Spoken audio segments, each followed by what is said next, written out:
Good evening student, welcome back to my channel study वाले गुरुजी। अब chapter number 2 का topic capacitance and capacitors, capacitors and its capacitance के बारे में पढ़ेंगे। ये टॉपिक आपका इस चैप्टर में इंपॉर्टेंट अगला टॉपिक है, मतलब पोटेंशियल से रिलेटेड टॉपिक है। जैसे हम अभी 10th क्लास में V proportional I means Ohm's law पढ़ के आए हैं। जैसे वहां बोलते थे कि वोल्टेज करंट के डायरेक्टली प्रोपोर्शनल हो, जितना हम वोल्टेज अप्लाइड करते हैं क्लोज सर्किट में उतना ही क्या होता है, उसमें करंट इंक्रीज होता है बच्चों। ठीक है, इसी तरह से कैपेसिटर्स भी है, किसी तरह से लॉस पे डिपेंड करेगा। अब व्हाट इज कैपेसिटर और what is capacitance? Capacitor is a device which store energy in the form of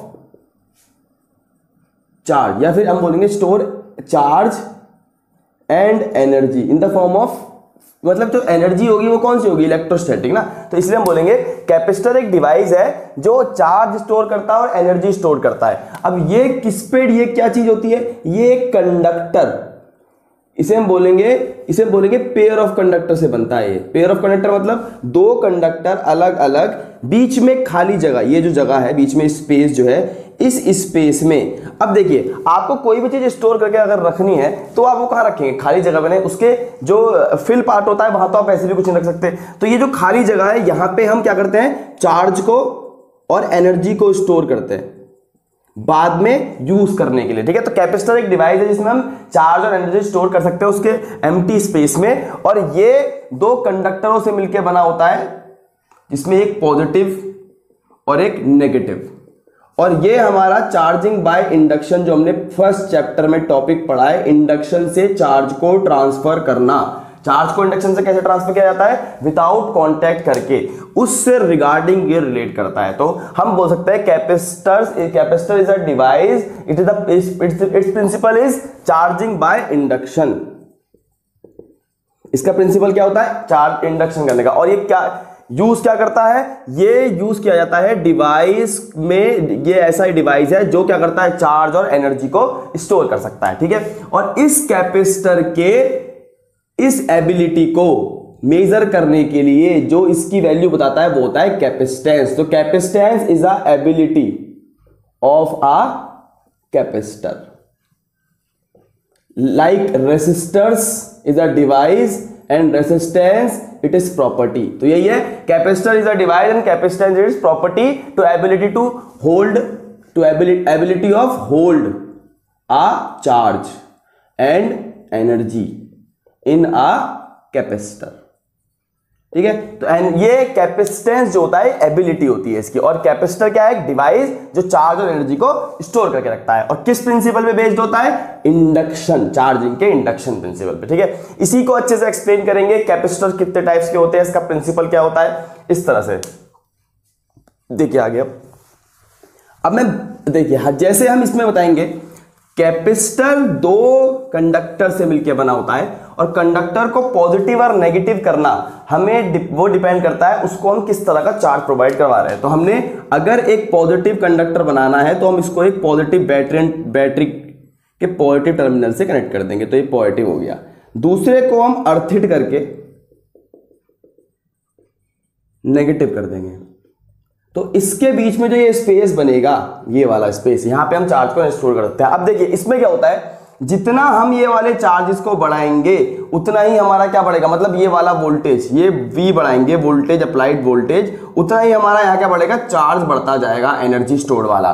तो हम बोल सकते हैं कि charge is directly proportional to V। ठीक है, कि जितना आपने चार्ज बढ़ाया, जैसे देखिए यहां पे V प्रोपोर्शनल टू I था, इसी तरह से यहां पे Q प्रोपोर्शनल टू V हो जाएगा। मतलब जितना आप चार्ज इस कैपेसिटर को दोगे वो इसके डायरेक्टली प्रोपोर्शनल में इसके वोल्टेज को अप्लाई करके उतनी ही डायरेक्शन में बढ़ा देगा। और इसको हटा के कांस्टेंट लगाएंगे, this is the C is a capacitance of a capacitor. तो C is equals to Q by V। तो कैपेसिटेंस ऑफ कैपेसिटर जो डिपेंड करता है वोल्टेज से इनवर्सली और चार्ज से डायरेक्टली प्रोपोर्शनल डिपेंड करता है। ये इसका बेसिक फॉर्मूला है कैपेसिटेंस का, याद रखना, by the principle of capacitor. Capacitance principle क्या होता है कि charge is directly proportional to voltage applied on a conductor. ठीक है, यहां के बाद अब मैं इसको कैपेसिटर के टाइप्स आपको बताता हूं। हमें कैपेसिटर के मेनली बच्चों 3 टाइप्स पढ़ने हैं। पहला हमें पढ़ना है पैरेलल प्लेट कैपेसिटर्स, क्योंकि देखिए डिवाइस है तो डिवाइस 2 कंडक्टरों से मिलकर बना है। अब ये 2 कंडक्टर स्ट्रेट है तो अलग तरह की चीजें बनाएंगी, 2 कंडक्टर को घुमा के ऐसे कन्वर्ट कर दिया तो गोला बन जाएगा, 2 कंडक्टर के बाद 2 कंडक्टर और लगा दिए ऐसे तो रेक्टेंगल बन जाएगा। अलग अलग टाइप कंडक्टर्स के लिए पैरेलल प्लेट कैपेसिटर भी अलग अलग होते हैं। First parallel plate capacitor, second spherical capacitor. Spherical capacitor आप 2 तरह से पढ़ोगे तो आपके 3 टाइप के स्फेरिकल। थर्ड एक सिलेंड्रिकल कैपेसिटर, जिस शेप में आप कैपेसिटर को बनाते जाओगे उस शेप में जो भी एम्प्टी स्पेस वाली जगह होगी वहीं पे हम चार्ज और एनर्जी को स्टोर कर सकते हैं। अब सबसे पहला डेरिवेशन इसका हम पैरेलल प्लेट कैपेसिटर करेंगे। So let's start first type of capacitor, parallel plate capacitor.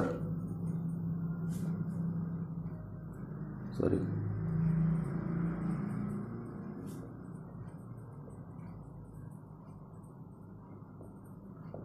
ठीक है। पैरेलल प्लेट कैपेसिटर जो होता है ये 2 पैरेलल प्लेट्स पॉजिटिव और नेगेटिव रॉड से मिलकर बनाया जाता है। देखिए इस तरह से, एक को हम पॉजिटिव बैटरी से कनेक्ट करके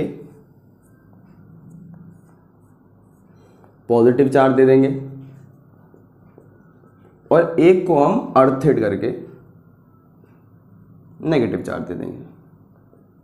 ये हमारा पॉजिटिव और नेगेटिव जो डायपोल थे। देखिए बच्चों, इसके बीच में मैंने आपको बताया था कि यहां पे हम एनर्जी और चार्ज को स्टोर कर सकते हैं। अब अगर ये जगह एयर वाली है तो हम इसमें एनर्जी चार्ज स्टोर करते हैं। अगर मैं इसमें ऐसा एक मीडियम डाल दूं जिसका आपको पहले चैप्टर में के पढ़ा है हमने, डाइलेक्ट्रिक कांस्टेंट हो, तो वो अगले केस में पढ़ेंगे। अभी हम एयर वाले केस में पढ़ रहे हैं। याद रखिए यहां मीडियम भी डाल सकते हैं। अब मीडियम डालने से इसका कैपेसिटर इंक्रीज होगा, कैपेसिटेंस जो हमने पैरेलल प्लेट का क्या निकालना है हमें, फाइंड क्या करना है इसका आपके कैपेसिटेंस।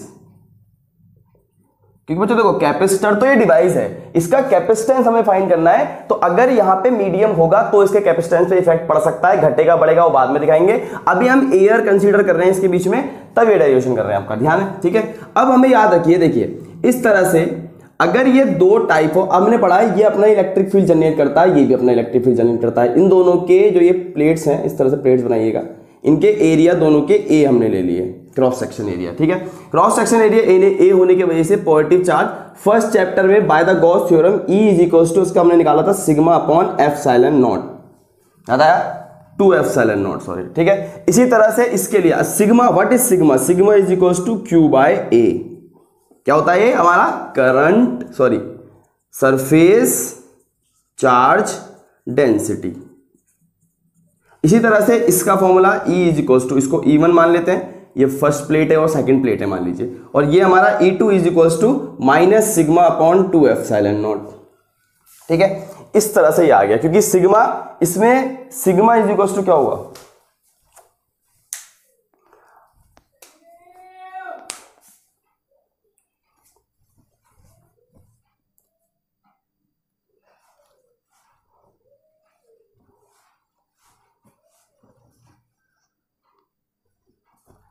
इसमें सिग्मा इज इक्वल्स टू क्या होगा, इसमें सिग्मा होगा आपका माइनस का Q बाय A।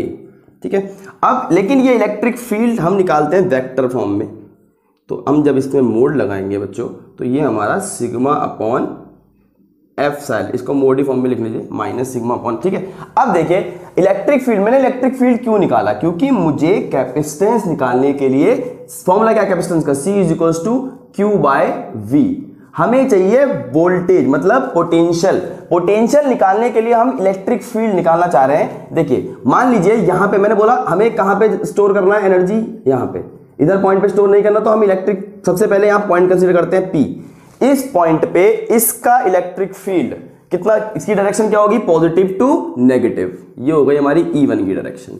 ठीक है, बिकॉज देखिए हमें क्या निकालना है, इस P पॉइंट पे net electric field at point P due to 2 plates, दोनों प्लेट्स की वजह से। ठीक है, तो पहले हम निकाल लें तो वो हो जाएगा E net equals to E1 plus E2, vector में ऐड कर देंगे।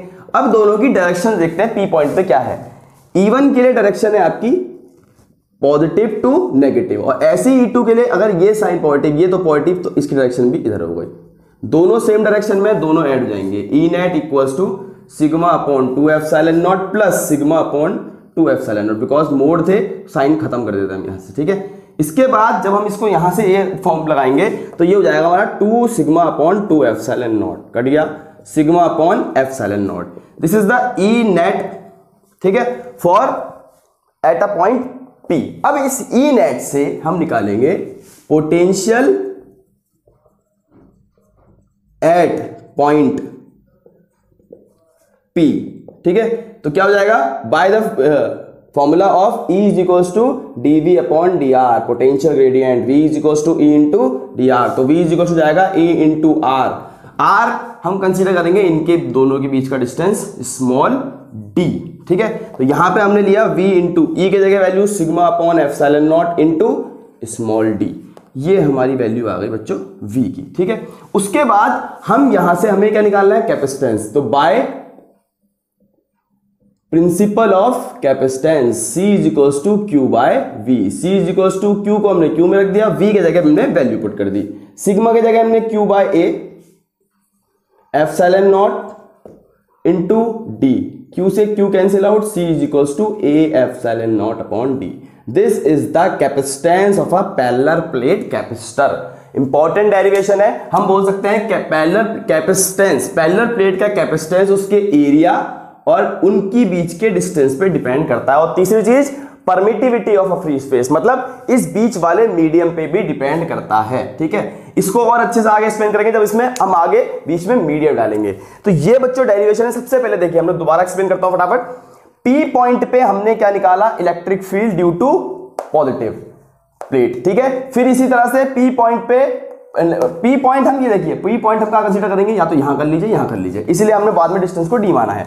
अब इस P पॉइंट पे इन दोनों के बीच में मान सकते हैं, एक ही बात है वो। तो P पॉइंट पे पहले हमने पॉजिटिव के वजह से इलेक्ट्रिक फील्ड निकाला, फिर नेगेटिव के वजह से निकाला, फिर दोनों को ऐड करा, because this is the vector quantity, तो हमेशा ये क्या होगी, ऐड हो जाएंगी। दोनों की डायरेक्शन सेम है, तो theta is equal to 0 degree है, तो हमने वो आर स्क्वायर वाला फॉर्मूला लगाने की जरूरत ही नहीं है आपको, ठीक है। सीधा हम इसको ऐड करेंगे, ई नेट आ गया हमारा इस पॉइंट पे। उसके बाद हमें इस पॉइंट पे पोटेंशियल निकालना है, बिकॉज हमें कैपेसिटेंस निकालने के लिए पोटेंशियल की जरूरत होती है। हमने V निकाला यहां से और bye the principle of capacitance वाले फॉर्मूले पुट कर दिया, C की वैल्यू आ गई।